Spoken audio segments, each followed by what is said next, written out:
Georgia's 2025 legislative session ended on Friday.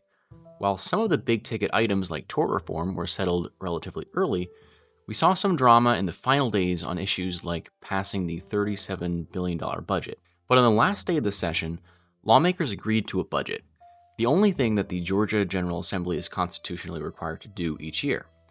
Of note, the final budget includes Governor Brian Kemp's request to fully fund the Georgia Promise Scholarship Program at $141 million, meaning some 22,000 students will be eligible. Here's a recap of what else made it through the 40-day session and what will be back for the 2026 session.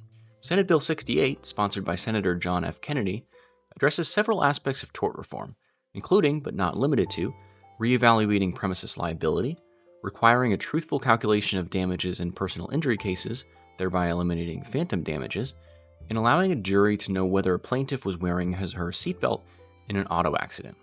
During the process, language was added to exempt premises liability cases involving sex crimes, while also giving judges discretion to reject splitting trials in cases with damages below $150,000, and those involving sex crime victims, and to determine how seatbelt evidence can be used. Senate Bill 69, also sponsored by Senator Kennedy, will regulate third-party litigation funding, with the goal of limiting outside influence on trials, which includes that from foreign governments, institutional investors, and predatory lending practices.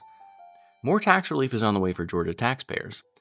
House Bill 111, sponsored by Representative Sue Hong, will reduce the state's flat income tax rate from 5.39% to 5.19%, and adjust the rate to reach 4.99% by 2027.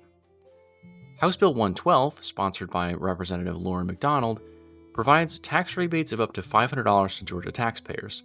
House Bill 266, sponsored by Representative Stephen Saines, exempts all military retirement benefits from the state's income tax. House Bill 92, sponsored by Representative Sean Blackman, seeks to address concerns held by both taxpayers and local governments about the homestead exemption that voters adopted last fall.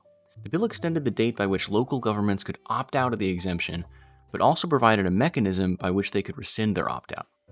Governments can opt back into the exemption this year by April 30th of this year, and by March 1st in future years.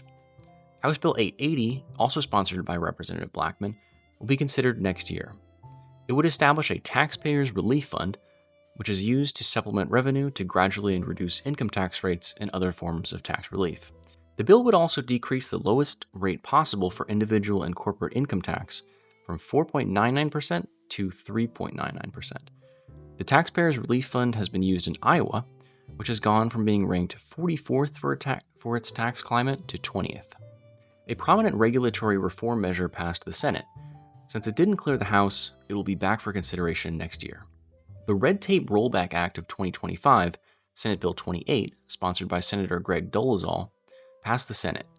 It would require state agencies to perform top-to-bottom reviews of their rules and regulations every 4 years, direct state agencies to reduce compliance and paperwork burdens on small businesses, and require agencies to provide an economic impact analysis to the General Assembly for proposed rules that are estimated to cost over $1 million over 5 years.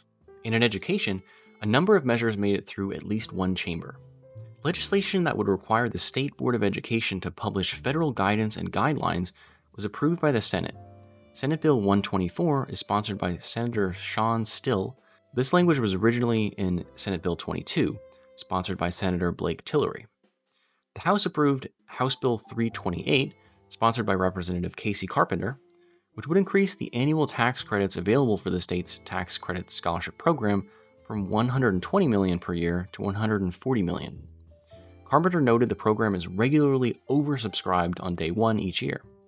This bill will begin in the Senate next year.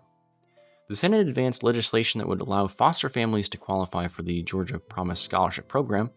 Senate Bill 152 is sponsored by Senator Dolezal. Legislation that will allow military families to qualify for the Promise Scholarship Program is included in Senate Bill 124.